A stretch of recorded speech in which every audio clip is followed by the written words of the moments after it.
अस्सलाम वालेकुम and welcome to my channel education TV. आज हमारा लेक्चर नंबर 41 है और इस लेक्चर में आज हम बात करेंगे कि एजुकेशनल रिसर्च को साइंटिफिक रिसर्च क्यों बोला जाता है, या कोई भी रिसर्च जो है ये एक साइंटिफिक प्रोसेस क्यों है। ये लेक्चर बहुत ही मज़ेदार होने वाला है और मुझे उम्मीद है कि इस लेक्चर के बाद आपको एजुकेशन एक साइंटिफिक प्रोसेस क्यों है और हम जब एजुकेशन को जब रिसर्च को कंडक्ट करते हैं तो उसमें किन प्रोसीजर्स को या स्टेप्स को फॉलो किया जाता है, इसके बारे में आपको मज़ीद किसी और लेक्चर या वीडियो की ज़रूरत पेश नहीं आएगी। यहाँ पर मैं आपको ये बताता चलूँ कि अभी हमारी तकरीबन 4th बुक चल रही है और उससे पहले हमने एजुकेशन की 3 बुक्स को कंप्लीट किया है, जिसमें एजुकेशनल फ़िलासफ़ी, एजुकेशनल साइकोलॉजी और एजुकेशनल टेस्टिंग एंड मेजरमेंट शामिल हैं। इन तीनों की हमने सेपरेट से प्लेलिस्ट भी बना दी है, जिसमें एजुकेशनल साइकोलॉजी के 14 लेक्चर्स हैं, एजुकेशनल टेस्टिंग एंड मेजरमेंट के 10 लेक्चर्स हैं और एजुकेशनल फ़िलासफ़ी के 11 लेक्चर्स मौजूद हैं। और अभी जो हमारी बुक चल रही है वो है एजुकेशनल रिसर्च। एजुकेशनल रिसर्च में जैसे मैंने आपको पहले बताया कि आज का जो हमारा लेक्चर होगा वो होगा कि हाउ एजुकेशनल रिसर्च और research is a scientific process. जब हम बात करते हैं कि रिसर्च एक साइंटिफिक प्रोसेस है तो इससे हमारी मुराद क्या है, यानी कि हम इससे क्या मतलब लेते हैं। इसका सिंपली मतलब ये है, इन वेरी सिंपल वर्ड्स, कि जब रिसर्च जो होती है हम इसको कंडक्ट करते हैं तो ये प्रॉपर एक ऑर्डरली फैशन में इसको कंडक्ट किया जाता है। ये एक प्रॉपर एक प्रोसीजर को फॉलो करती है। इसका प्रॉपर एक स्टार्ट, मिडल और एंड होता है और ये हैज़र्ड नहीं है, यानी कि ऐसा नहीं है, बेहंगम नहीं है, बल्कि हम प्रॉपर एक प्रोसीजर को फॉलो करते हैं, प्रॉपर स्टेप बाय स्टेप इसको लेकर चलते हैं और फिर एंड पर इसको हम कंक्लूड करते हैं। वो स्टेप कौन कौन से हैं आज हम इनके बारे में डिटेल से बात करेंगे। लेकिन रिसर्च एक साइंटिफिक प्रोसेस है, इसके बारे में जॉन डेवी क्या करता है ये मैं आपको बताता चलूँ कि जॉन डेवी कहता है कि scientific method is systematic, controlled, empirical and critical investigation of hypothetical propositions. यानी कि हाइपोथेटिकल का मतलब क्या होता है, यानी कि टेंटेटिव या फर्जी प्रोपोजिशंस का ये एक कंट्रोल्ड, एम्पिरिकल और क्रिटिकल इन्वेस्टिगेशन है about the supposed relations among the natural phenomenon, के नेचुरल फिनोमेनन के दरमियान जो एक रिलेशन हम सपोज करते हैं उसका ये एक सिस्टमेटिक, कंट्रोल्ड, एम्पिरिकल और क्रिटिकल इन्वेस्टिगेशन है। हम कौन कौन से स्टेप्स को फॉलो करते हैं रिसर्च में और तब जाकर ये एजुकेशनल रिसर्च या कोई भी रिसर्च जो होती है वो साइंटिफिक बनती है, तो उनके ये जो स्टेप्स हैं वो ये हैं। सबसे पहले है आइडेंटिफिकेशन या डेफिनेशन ऑफ प्रॉब्लम, यानी कि सबसे पहला जो स्टेप हम करते हैं वो है कि हम आइडेंटिफाई करते हैं, डिफ़ाइन करते हैं कि प्रॉब्लम है क्या। सेकंड पर हम फार्मूलेशन ऑफ हाइपोथेसिस करते हैं कि हम फार्मूलेशन ऑफ हाइपोथेसिस से मुराद ये कि हम अपना हाइपोथेसिस फार्मूलेट करते हैं, वो बनाते हैं। और थर्ड स्टेप होता है कलेक्शन ऑफ डाटा। तीसरे स्टेज पर हम जाकर डाटा का कलेक्ट करते हैं और चौथे स्टेज पर हम क्या करते हैं, हम उस जो कलेक्टेड डाटा है उसको एनालाइज करते हैं और उसको इंटरप्रेट करते हैं। पाँचवें स्टेज पर हम जाकर उस कलेक्टेड डाटा या उस जो कलेक्टेड डाटा को हमने एनालाइज़ किया, इंटरप्रेट किया है, उससे हम कंक्लूजन्स ड्रा करते हैं और एंड पर हम कंफर्म करते हैं, डी कंफर्म करते हैं या मॉडिफाई करते हैं हाइपोथेसिस को। अब ये सारे स्टेप इसी सीक्वेंस से होंगे तो रिसर्च जो होगी वो कामयाब होगी। अगर आप इनमें से किसी एक स्टेप को छोड़ देंगे या आप आगे पीछे कर बैठेंगे, ऊपर नीचे कर बैठेंगे, तो भी आपकी रिसर्च साइंटिफिक भी नहीं रहेगी और कंडक्ट भी नहीं होगी। तो ये प्रोसीजर्स हैं जिनको हम फॉलो करते हैं। प्रॉपर एक प्रोसीजर जो फॉलो किया जाता है रिसर्च में वो ये है। अब हम इन स्टेप्स के बारे में मज़ीद डिटेल से बात करते हैं। जो सबसे पहला स्टेप है वो है आइडेंटिफिकेशन और डेफिनेशन ऑफ प्रॉब्लम, यानी कि प्रॉब्लम को डिफ़ाइन करना और आइडेंटिफाई करना, उसकी शनाख्त करना कि प्रॉब्लम कहाँ पर मौजूद है। तो फर्स्ट स्टेप जैसे मैंने पहले बताया यही है कि हम पहले स्टेज पर क्या करते हैं, हम प्रॉब्लम को आइडेंटिफाई करते हैं और उसको डिफ़ाइन करते हैं। फॉर एग्ज़ाम्पल हम सबसे पहले ये देखते हैं कि किस एरिया में हमें प्रॉब्लम फेस करना पड़ रहा है, चाहे वो सोसाइटी हो सकती है, हमारा रिलीजन हो सकता है, लिटरेचर हो सकता है, या पॉलिटिक्स हो सकती है। फॉर एग्ज़ाम्पल आप ये देखते हैं कि हमारी सोसाइटी में इन्फ्लेशन क्यों बढ़ रहा है, या अभी ये एक प्रॉब्लम है आपने फेस किया है सोसाइटी में कि इन्फ्लेशन बहुत ज़्यादा हो रही है। तो अब ये आपने प्रॉब्लम्स को आइडेंटिफाई कर लिया, ठीक हो गया ना। तो अब इसको लेकर आप आगे चलेंगे, या आप देखते हैं कि रिलीजन, अगर आप रिलीजन के ऊपर रिसर्च करना चाहते हैं तो आप देखेंगे कि हमारे जो यंगस्टर्स हैं वो फंडामेंटलिस्ट क्यों होते जा रहे हैं, या इस्लाम से दूर क्यों होते जा रहे हैं। तो कोई भी आप जो प्रॉब्लम आप अपने लाइफ में फ़ेस कर रहे हैं, किसी भी एरिया में आप फेस कर रहे हैं, तो उसको हम बोलते हैं आइडेंटिफिकेशन ऑफ प्रॉब्लम, यानी कि आपने आइडेंटिफाई करना है कि किस एरिया में आपको प्रॉब्लम फेस करने पड़ रहे हैं। अब अब जो आपने प्रॉब्लम को फेस किया है, या जिस प्रॉब्लम को लेकर आप रिसर्च करना चाह रहे हैं, उसके कुछ फीचर्स होते हैं।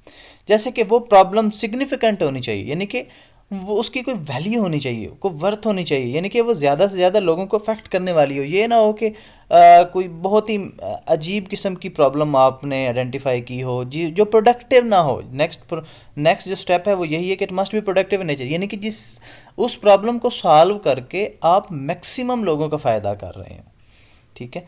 और उसके बाद ये होता है कि availability of resources and facilities, यानी कि जो आप रिसर्च कंडक्ट कर रहे हैं, जो आप प्रॉब्लम को सॉल्व करना चाहते हैं, उसको सॉल्व करने के लिए आपके पास अवेलेबल रिसोर्सेज भी होने चाहिए, फैसिलिटीज़ भी होनी चाहिए, उसके ऊपर ऑलरेडी लिटरेचर रिव्यू मौजूद होना चाहिए, आपके पास कुछ रिसोर्सेज, कुछ चीज़ें मौजूद होनी चाहिए जिसकी बेस पर आप उस रिसर्च को कंडक्ट करेंगे। रिसर्चर्स कॉम्पिटेंसी भी होनी चाहिए कि आप उस एरिए में, उस फील्ड में जिसमें आप कंडक्ट करना चाह रहे हैं, उसमें आप की कॉम्पिटेंसी भी होनी चाहिए। मिसाल के तौर पर अगर मैं अपनी बात करूं तो जैसे मैंने एमफिल इंग्लिश कर रखा है, या मेरा एमएड है, तो अगर मैं मैथ के किसी प्रॉब्लम को लेकर उसके ऊपर रिसर्च करूँगा तो डेफिनेटली मेरी वो रिसर्च कभी कामयाब नहीं होगी, क्योंकि मेरी मैथ को लेकर कंपिटेंसी नहीं है, या साइंसेस को लेकर मेरी कंपिटेंसी ही नहीं है। फिर उसके बाद रिस्क एंड कॉस्ट फैक्टर को देखा जाता है। तो ये चीज़ें भी देखी जाती हैं कि जिस प्रॉब्लम को लेकर आप चल रहे हैं, क्या वो रिस्की तो नहीं है, उसमें आपकी अपनी लाइफ को, आपके बाकी बहुत सारी चीज़ें होती हैं जो हमने पिछले लेक्चर्स में डिस्कस की हैं एथिक्स ऑफ रिसर्च में, तो उन चीज़ों को लेकर आपको कोई प्रॉब्लम तो नहीं होगा। इसके बाद वो प्रॉब्लम नोवेल होनी चाहिए, नोवेलिटी होनी चाहिए उसमें। अब ये ना हो कि जैसे मेरी अपनी बात हो रही थी मैडम से, एचओडी जो है हमारे इंग्लिश डिपार्टमेंट की, तो वो एक इसी तरह एक बैठी थी यूनिवर्सिटी में ही, तो रिसर्च प्रपोज़ल जो हैं वो डिस्कस हो रहे थे। तो एक स्टूडेंट ने एक रिसर्च कंडक्ट की, तो मैम ने कहा इस पे तो बहुत सारे लोगों ने काम कर रखा है। तो उन्होंने उसको एग्जांपल दी, उन्होंने कहा कि आपकी रिसर्च ऐसे ही है कि जैसे बाकी दुनिया के लोगों ने रिसर्च की है कि कौवा जो है, क्रो जो है वो ब्लैक है, और आप ये करना चाह रहे हैं कि क्या पिंडी में भी कौवा काला ही है। तो यानी कि आप ऐसी रिसर्च कंडक्ट ना करें कि जो पहले ही बहुत सारे लोगों ने कर ली और उससे कुछ हासिल होने वाला ना हो, तो नोवेलिटी होनी चाहिए। उसके बाद फिजिबिलिटी ऑफ कंडक्ट, यानी कि उसको वो फिजिबल भी हो कि उसको कंडक्ट किया जा सके। तो ये चीज़ें कुछ रिलेटेड हैं पहले स्टेप में जो आपने करनी होती हैं। सेकंड है कि formulation of hypothesis. Second stage पर जब आपने आइडेंटिफाई कर लिया, तो सेकंड स्टेज पर आपने क्या करना है, आपने हाइपोथेसिस जो है उसको फार्मूलेट करना है या उसको बनाना है। तो हाइपोथेसिस क्या होता है, एक टेंटेटिव स्टेटमेंट होती है रिलेटेड टू प्रॉब्लम। टेंटेटिव का मतलब क्या होता है कि एक आर्जी, एक फर्जी, ठीक हो गया, एक आर्जी या फर्जी स्टेटमेंट आप बनाते हैं। It is also called informed guess, provisional guess, या temporary guess about the problem. It is a guess which researcher और scientist makes a hypothesis either solve the problem or guide for further study। यानी कि एक अच्छा जो hypothesis होता है वो या तो प्रॉब्लम को सॉल्व कर देता है, या फिर आपको मज़ीद गाइड करता है कि आप इस एरिया में या आप इस प्रॉब्लम को लेकर मज़ीद किसी और पहलू से रिसर्च करें। अगर हम, जैसे हमने बात की इन्फ्लेशन की बात की, हमने सिर्फ ये देखा कि हमारे एरिया में या हमारे पाकिस्तान में इन्फ्लेशन बहुत ज़्यादा बढ़ रही है, तो ये आपने एक आपने ये प्रॉब्लम को आइडेंटिफाई किया। अब आप हाइपोथेसिस ये बनाते हैं कि मिसाल के तौर पर आप ये कहते हैं कि इस वजह से महंगाई बढ़ रही है कि इंटरनेशनल मार्केट में ऑयल की प्राइसेस बढ़ी ही हैं, और इसके अलावा कोरोना वायरस के बाद जब मार्केट्स ओपन हुई हैं तो चीज़ों की कंजप्शन बढ़ी है और डिमांड बढ़ गई है और सप्लाई कम हो गई है। ये एक आपने अपना एक हाइपोथेसिस बनाया। अब आप पूरी जो रिसर्च कंडक्ट करेंगे वो इन्हीं चीज़ों के ऊपर कंडक्ट करेंगे कि मार्केट में चीज़ों की डिमांड जो है वो बढ़ गई और सप्लाई कम हो गई है, और इंटरनेशनल मार्केट में ऑयल की जो कीमतें हैं वो बढ़ी हैं, जिसकी वजह से पाकिस्तान में महंगाई बढ़ी है। तो ये अब देखें ना, आपने एक गैस लगाया है, ये एक आपका टेंटेटिव स्टेटमेंट है, एक फ़र्ज़ी स्टेटमेंट आपने बना ली है। उस फर्जी स्टेटमेंट को बेस बनाकर आपने अब पूरी जो रिसर्च है वो कंडक्ट करनी है। अब बात कर लेते हैं कि हाइपोथेसिस कितनी तरह के हो सकते हैं। तो डेक्लरेटिव हाइपोथेसिस होते हैं, नल हाइपोथेसिस होते हैं, अल्टरनेटिव हाइपोथेसिस होते हैं, डायरेक्शनल हाइपोथेसिस होते हैं और नॉन डायरेक्शनल हाइपोथेसिस होते हैं। अच्छा, ये जितने भी टाइप्स ऑफ हाइपोथेसिस हैं इनके बारे में क्योंकि इनके मज़ीद आगे टाइप्स भी हैं और इसके बारे में मज़ीद बात भी की जा सकती है, क्योंकि आज हमने जस्ट बात करनी है रिसर्च के बारे में, तो इसलिए हम हाइपोथेसिस की मैंने जस्ट आपकी इंफॉर्मेशन के लिए ये टाइप्स आपको बता दी हैं। इनके बारे में अगर आप मज़ीद जानना चाहते हैं थोड़ा सा वेट करें, इंशाल्लाह इनके बारे में मज़ीद लेक्चर जो हैं वो मैं अपलोड करूँगा, या आप पेड सेशन जो है उसको भी ज्वाइन कर सकते हैं, जिसमें चीज़ें ज़्यादा क्लैरिटी के साथ आप लोगों के साथ डिस्कस की जाती हैं। थर्ड जो स्टेप होगा वो होगा कलेक्शन ऑफ डाटा। आपने हाइपोथेसिस बना लिया, अब आपने उस हाइपोथेसिस की बेस पर डाटा का कलेक्ट करना है। अब डाटा जो हो कलेक्ट किया जाता है वो डिफरेंट टूल्स की हेल्प से किया जाता है, जिसमें क्वेश्चनर्स होते हैं, इंटरव्यूज़ होते हैं, सर्वेज होते हैं, ऑब्जर्वेशंस होती हैं, चेकलिस्ट्स होती हैं। ये कुछ टूल्स हैं जिनको हम यूज़ करते हैं डाटा का कलेक्ट करने के लिए।